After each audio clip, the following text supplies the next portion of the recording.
ठरलं तर मग या मालिकेच्या येणाऱ्या भागामध्ये चैतन्य अर्जुनला आपल्या परीने समजावून सांगण्याचा प्रयत्न करत असतो.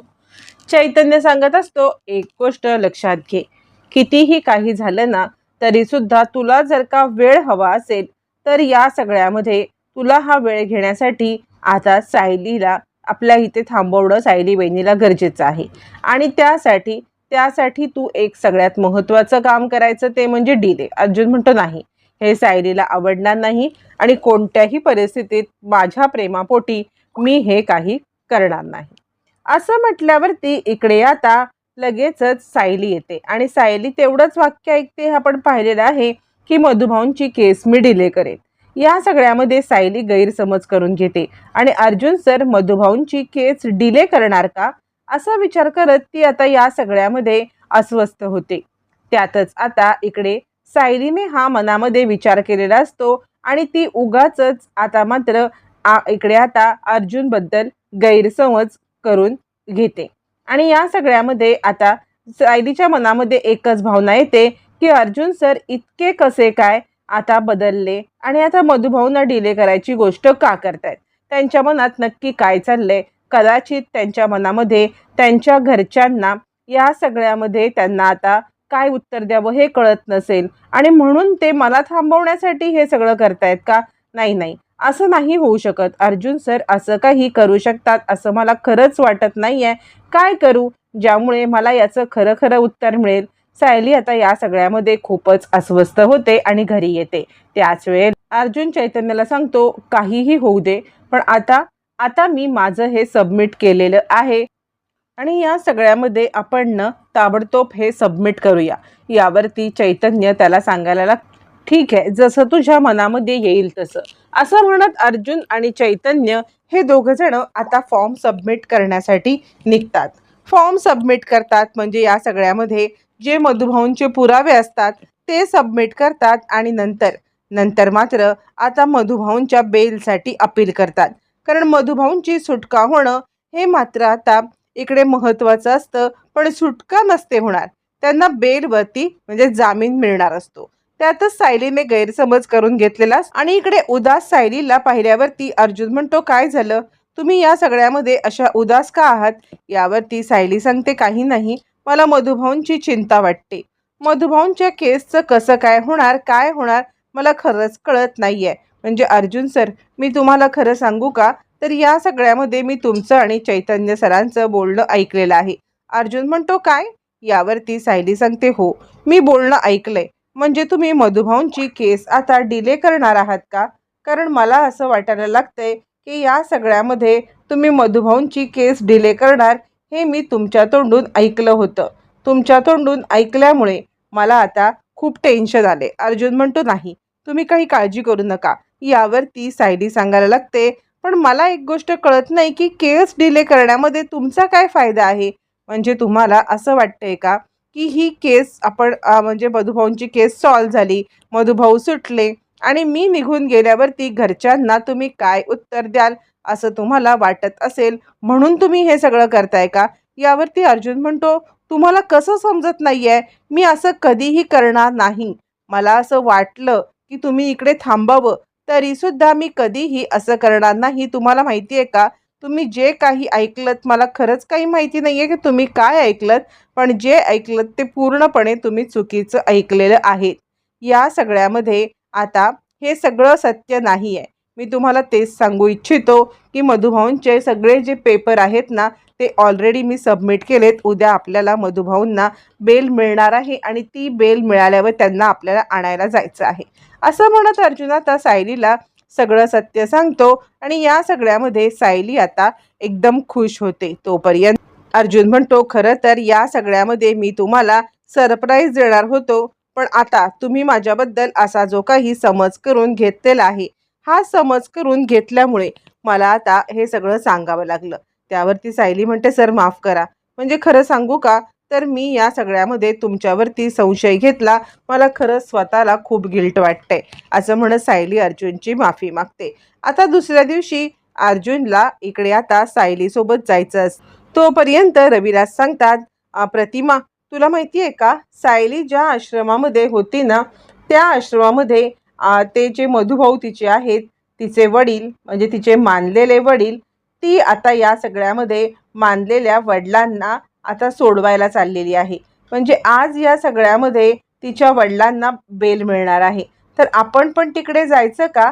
असं म्हटल्यावरती आता इकडे प्रतिमा सांगते, का नाही, आपण सुद्धा जाऊया ना. असं म्हणत प्रतिमा आता मधुभाऊंना भेटायला रविराजांच्या सोबत जायला तयार होते. म्हणजे रविराजांना माहिती असतं की ह्या सगळ्यामध्ये प्रतिमाची सायलीसोबत खूप अटॅचमेंट आहे आणि त्यामुळे रविराज आता इकडे प्रतिमाला घेऊन या सगळ्यामध्ये आता आता जातात, ते म्हणजे इकडे मधुभाऊंना भेटायला. आता अर्जुन आणि सायली ऑलरेडी मधुभाऊंच्या इकडे आलेले असतात. मधुभाऊंना भेटण्यासाठी अर्जुन आणि सायली खूप उत्सुक असतात आणि मधुभाऊंना पाहिल्यावरती सायलीला भरून येतं. सायली रडायला लागते. यावरती मधुभाऊ सांगतात, आता रडायचं नाही ग बाळा, आता खरं तर आपले हसण्याचे दिवस आलेत. मला आता इकडे बेलवरती सुटलंय, बरेचसे पुरावे आपल्या जावई बापूंनी दिलेत असं मला कळालेलं आहे आणि त्यामुळे माझी बेलवरती सुटका झाली. आणि मला तिथले जेलर सांगत होते की या सगळ्यामध्ये लवकरात लवकर मधुभाऊ तुमची आता सुटका या सगळ्यातून होणार आहे असं त्यांनी मला सांगितलेलं आहे. आणि त्यामुळे त्यामुळे तू काळजी करू नकोस, कारण या सगळ्यामध्ये आता मी लवकर सुटणार आणि हे सगळं जावई बापूंमुळे शक्य झालंय. यावरती सायली सांगायला लागते, खरं सांगू का मधुभाऊ, तर यांनी जे काही केलंय ना त्यासाठी आपण यांचे कितीही आभार मानले ना तरी ते आभार पूर्ण होत नाहीयेत. म्हणजे त्यांनी एक वकील म्हणून नाही आणि एक जावई म्हणून नाही, तर तुमच्यासाठी एक मुलगा म्हणून जे काही काम केले त्याची बिलकुल तोड नाहीये.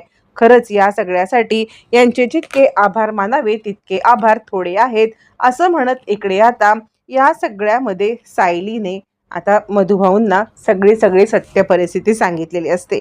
त्यातच आता मधुभाऊ म्हणतात, आज एका मुलीच्या चेहऱ्यावरती चांगलेच गुलाब खुललेले दिसत आहेत. खरं सांगायचं तर अर्जुन सरांसारखा नवरा मिळायला खूप खूप खूप भाग्य लागतं आणि त्यासाठी तर मला आता तुझा खूप अभिमान वाटतो. इकडे 2 मिनिटासाठी सायली उदास होते आणि मधुभाऊ, काय हा अभिमान वाटून तुम्हाला उपयोग आहे? हे सगळं जे तुम्हाला दिसतंय ना ते क्षणिक आहे असं ती आता मात्र स्वतःशीच बोलायला लागते. आणि या सगळ्यामध्ये तोपर्यंत रविराज प्रतिमाला घेऊन येत. इकडे आता सगळेच जण मधुभाऊंना रिसीव्ह करायला आलेले असताना गप्पा टप्पा होत असताना इकडे प्रतिमा येत. आता रविराज सांगायला लागतात की प्रतिमा, या सगळ्यामध्ये आता तुला मधुभाऊंची भेट घ्यायची आहे ना. हे आहेत मधुभाऊ, म्हणजे सायलीचे मानलेले वडील. सायली यांच्याच आश्रमात लहानाची मोठी झाली आणि यांनीच सायलीला लहानाची मोठी करून वाढवलेला आहे.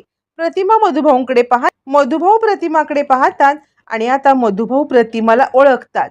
मधुभाऊ सांगायला लागतात, ही तुमची बायको आहे का? ही आपल्या तन्वीची आई म्हणजेच प्रियाची आई आहे? असं म्हटल्यावरती इकडे आता सायली सांगायला लागते, हो, ही आमच्या रविराज सरांची बायको आहे. म्हणजे आता प्रतिमा आत्या आमच्या आहेत या. यावरती मधुभाऊ म्हणतात, मी ह्यांना ओळखतो. रविराज म्हणतात, तुम्ही कसे का ओळखता? यावर मधुभाऊ सांगायला लागतात, हो, मी ह्यांना खरंच ओळखतो. या सगळ्यामध्ये ज्या वेळेला म्हणजे ही 20-22 वर्षापूर्वीची गोष्ट आहे. मी ह्यांना का ओळखतो, तर यांचा चेहरा तर पाहिल्यासारखा वाटतोय, पण यांच्या चेहऱ्यावरची खूण बघून मला सगळं समजलेलं आहे की हे सगळं काय आहे. कारण ज्या रात्री सायली आमच्याकडे आली होती त्या रात्रीची एक गोष्ट आता माझ्याबरोबर लक्षात आहे. प्रत्येक गोष्ट माझ्या लक्षात आहे. त्या रात्री ज्या गोष्टी घडल्या होत्या त्या गोष्टी मी कधीही विसरू शकणार नाही आहे. ज्या रात्री सायली आली आम्ही आरती म्हणत होतो आणि त्याच रात्री आरती म्हणत असताना इकडे आता या बाई सुद्धा आल्या होत्या. यांच्या तोंडाला बरंचसं लागलं होतं. त्यांच्या तोंडाला लागलं होतं, त्यांना भाजलं होतं आणि त्यांना त्यानंतर आम्ही हॉस्पिटलमध्ये हलवलं होतं. सायलीला घेऊन मी घरी गेलो होतो. एकाच दिवशी सायली आणि या बाई आता इकडे आल्या होत्या, त्यामुळे मला या बाईंच्याबद्दल खडानखडा माहिती आहे. आता मधुभाऊ एक गौप्यस्फोट करायला लागतात. तशी आता प्रतिमाच्या चेहऱ्यावरची रिॲक्शन बदल. प्रतिमा सांगायला लागते, हो, मला काही गोष्टी आठवत आहेत. ॲक्सिडेंट झाल्यानंतर मी त्याच वेळेला तिकडे गेले होते आणि मला आठवते देवळामधला घंटानाद. मला हे मधुभाऊ नाही आठवत आहेत, पण हे जो काही प्रसंग सांगतायत तो प्रसंग मला 100% आठवतोय, असं म्हणत प्रतिमा आता या सगळ्यामध्ये खूप मोठा खुलासा करते आणि प्रतिमाच्या या खुलास्यामुळे सगळ्यांना जबरदस्त धक्का बसतो.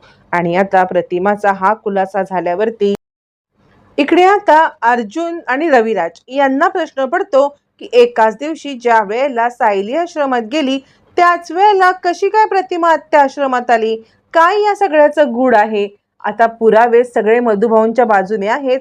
मधुभाऊ जामिनावरती सुटलेत. मधुभाऊ जामिनावरती सुटून सुभेदारांच्या घरात येणार आहेत आणि त्यानंतर मग मात्र ते आता कुसुमच्या घरी जाणार असतात. त्यामुळे बरेच दिवस मधुभाऊ दिवाळी संपेपर्यंत जामिनावरती असतात आणि या सगळ्यामध्ये ते आता प्रतिमाबद्दलची जी जी काही माहिती सांगणार असतात त्यावरून प्रतिमा आणि सायली यांचं कनेक्शन सुद्धा एक एक करत समोर येणार असतं आणि प्रतिमाने मधुभाऊंना पाहिल्यावरती तिला सुद्धा जुन्या आठवणी आठवायला लागल्या आहेत. रविराजांच्या डोक्यामध्ये संशयाचा किडा वळवायला लागलेला आहे की सायली आणि प्रतिमा एकाच दिवशी तिकडे कशा गेल्या, काय नक्की गुपित आहे आणि मग त्यावेळेला तन्वी कुठे गेली होती? आता वकील डोक्याच्या रविराज, वकील डोक्याच्या अर्जुन यांच्या डोक्यामध्ये हजारो प्रश्न आलेत. आता या प्रश्नांची एक एक करत मधुभाऊंच्याकडून उत्तरं कशी मिळणार, रहस्य कसे उलगडणार, पाहणं फारच रंजक.